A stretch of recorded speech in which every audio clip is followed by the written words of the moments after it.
linh vòng sao là xin đấy xin nước nó đó liệt đó thì rồi nhá chạy giờ đấy linh vòng chạy giờ cho linh vòng nhắc họ còn sao ta nhớ tao ít linh còn nè đó chỉ cho nó cái nào gì ở từ hụt từ hụt chỉ cho nó ở từ một ít luôn là lúc chế sang một từ rất trong là nó ở từ cái gì cứ về lúc chế không cái nào gì ở từ hụt từ hụt chỉ cho nó ở từ một lúc chế sang một từ rất là nó nhớ cho cái gì cứ về sang một từ lúc chờ văn một lần nữa ban tổ chức chúng tôi xin mời tập thể quý khách sẽ hướng mắt để lên trên sân khấu để được thưởng thức trong những một món quà vô giá tạo hóa tạo sức mạnh cho con người, đó là cô dâu và chú rể trong những buổi trưa ngày hôm nay.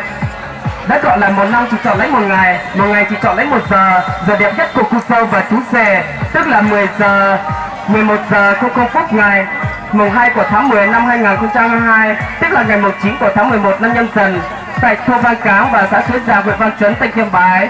Cô dâu chú rể đã được bố mẹ sinh ra tại xã Suối Giàng, huyện Văn Chấn, tỉnh Yên Bái, và cô dâu đã được bố mẹ sinh ra tại xã Cát Thịnh. Nay cô dâu đã đủ 18 và chú rể đã tròn 20. Nay cô dâu và chú rể sẽ được tình cờ gặp nhau lúc tuổi còn thơ. Bây giờ đã được sự cho phép của chính quyền địa phương ở trên xã Suối Giàng và đã được sự cho phép của chính quyền địa phương ở xã Cát Thịnh. Nay đã được bố mẹ hai đôi ông bà sẽ thể là hứa hôn cho cô dâu và chú rể trong những buổi trưa ngày hôm nay. Buổi lễ thành hôn của cô dâu và chú rể sẽ được bắt đầu.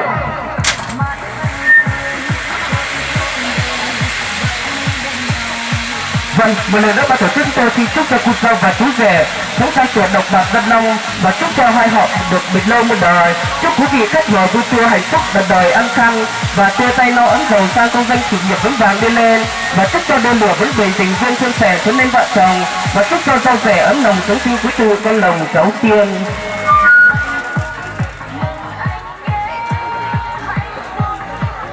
Vâng, một lần nữa ban tổ chức chúng tôi xin mời ông đại diện phái trưởng đoàn của bên nhà trai sẽ phát biểu đơn lời để chúc phúc cho cô dâu và chú rể, cũng như là cảm ơn trong những tấm lòng vàng của quý khách trong những buổi trưa ngày hôm nay. Ạ, xin mời bác ạ.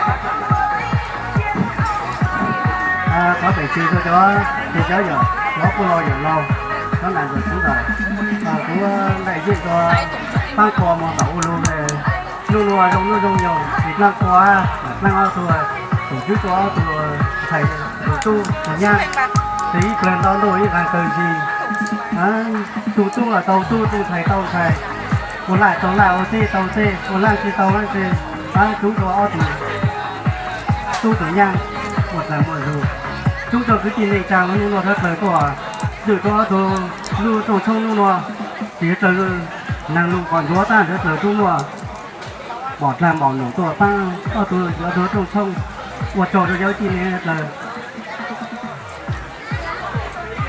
vâng, rất là cảm ơn cho những cái đơn lời để chúc phúc cho cô dâu và chú rể, cũng như là cảm ơn của tấm lòng vàng của quý khách, và cảm ơn bác ạ. Và bây giờ xin mời bác giáo sư đại diện của bên nhà trai sẽ phát biểu đơn lời để chúc phúc cho cô dâu và chú rể, cũng như là cảm ơn cho những tấm lòng vàng của quý khách trong những buổi trưa ngày hôm nay. Xin mời bác ạ. cho ít chỗ cái gì là rất là nam lúc ăn nào lâu rất là tôi là lộc hoa tôi rất là cái này trang tôi rất là nhiệt tình đó tôi có lúc để tôi chơi chú đó cái này rồi chú là sức khỏe là nó còn chú là giúp cái vũ khí bây giờ tháng sẽ mãn sản á rồi chú học đi học chết mãn sản chú rất là cái chỗ này còn rất là nhân rồi.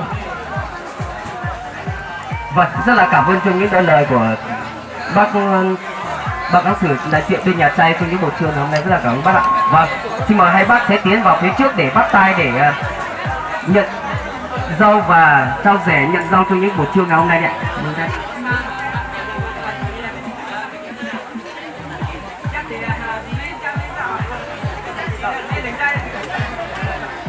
Rồi, rất là cảm ơn hai bác. Bây giờ MC sẽ mời hai bác quay trở lại về vị trí của mình để tiếp tục tiếp khách ạ. Và để lại cô dâu và chú rể cho MC. Vâng, bây giờ sẽ có thể là khách của chú rể sẽ có thể là cầm chủ. Bây giờ MC chúng tôi sẽ có thể là xin mời toàn thể trong quý khách sẽ có thể cho cô dâu và chú rể hôn không ạ? Có hôn không ạ anh em ơi? Nếu mà có hôn thì tất cả anh em sẽ có thể gửi 100 vỗ tay và giơ tay lên. Ít chết nhỉ, chắc là không hôn đúng không? Có hôn không ạ? Hôn là ôm đấy ạ, ôm thì chắc là vào ban đêm thì mới ôm được, còn nếu mà hôn thì chắc là ban ngày cũng hôn được. Vâng, thế là bây giờ mấy cô cho em xin hỏi với lại chú rể với lại cô dâu có hôn không ạ? Vâng, xin mời chú rể. Bây giờ nhà là nhà của chú rể, khách là khách của chú rể cầm chủ. Chú rể có hôn cô dâu không ạ? Có đấy ạ. Vâng, chắc là có. Thế thì bây giờ cho hỏi cô dâu. Bây giờ là chú rể cầm chủ, chú rể có rồi thì cô dâu có thể hôn lại chú rể không đấy ạ? Có đấy ạ. Vâng. Thế thì bây giờ là yêu cầu chú rể sẽ có thể là quay 30,7 độ về phía của cô dâu đấy ạ. Vâng. Bây giờ yêu cầu với lại cô dâu sẽ có thể là quay 30,8 độ về phía của chú rể. Vâng, rất là ok.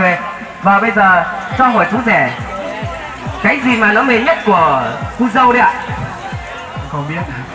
Không biết. Chắc là không biết. Mềm nhất của cô dâu là cái. Vâng, thế thì cho hỏi cô dâu. Cô dâu biết trong những cái phần cứng nhất của chú rể là ở đâu đấy ạ? Lại không biết nữa là xong. Vâng, xin mời cô dâu với lại chú rể. Thôi, bây giờ mềm nhất của cô dâu là eo.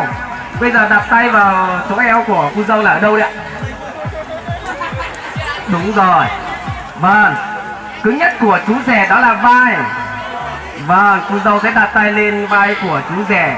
Vâng, thế bây giờ MC sẽ khuyên rằng cô dâu và chú rể như này, thích hôn ở đâu thì hôn. Nhưng mà hôn vào bên má trái thì đứa đầu lòng là đứa con trai. Nhưng mà hôn vào bên má bên phải thì đứa đầu lòng là sẽ có thể là đứa con gái. Nếu mà hôn thẳng vào bờ môi thì hai đứa đầu lòng là sẽ có thể là một đứa trai một đứa gái. Vâng, cô dâu và chú rể chuẩn bị được tinh thần chưa đấy ạ? Được chưa đấy ạ? Rồi. MC đến 1 cho đến 3 là bắt đầu hôn. Không được trượt nhá. Đá sốc phải vào nhá. Vâng, xin mời tất cả anh em và quý khách sẽ hướng mắt lên trên sân khấu, sẽ có thể là được thưởng thức trong những cái món quà trong những buổi trưa ngày hôm nay. Đó là cô dâu và chú rể sẽ hôn nhau. Bây giờ MC sẽ đến từ 1 cho đến 3. Bắt đầu. 1 2 3. Rất là cảm ơn cho những tấm lòng vàng của cô dâu và chú rể tới hôn. Cô chào chị cái gì cứ bảo ta xin nó tôi xin nhiều xin là nhá tôi đọc rồi tôi nhá đọc vào tôi sẽ tôi chỉ mua cho lời xin nhiều xin là tôi sẽ đợi cô nhưng mà sẽ đợi tôi mua tôi cho một này ít càng còn đang đợi ít là cần gì là không cho sẽ đợi cho các một tôi một bằng một dù hàng công nhá đọc vào tôi là thì tôi là đó lựa đó là chỉ tôi tồn tại ôn này chán tôi khỏi dài tôi đợi luôn tôi trang lên là xưa cho cái gì cứ bảo ôn này sẽ còn được chờ nên mà mình sẽ đợi tôi phòng cho tôi lúc chưa lúc gì tôi là xì là dòng ôn này sẽ được chờ. Mình hỏi chú ấy. Rồi, thế thì bây giờ là xin mời cô dâu và chú rể sẽ cầm 2 ly rượu để uống để cảm ơn cho trong những tấm lòng vàng của quý khách trong những buổi trưa ngày hôm nay đấy ạ. Xin mời cô dâu và chú rể đấy ạ.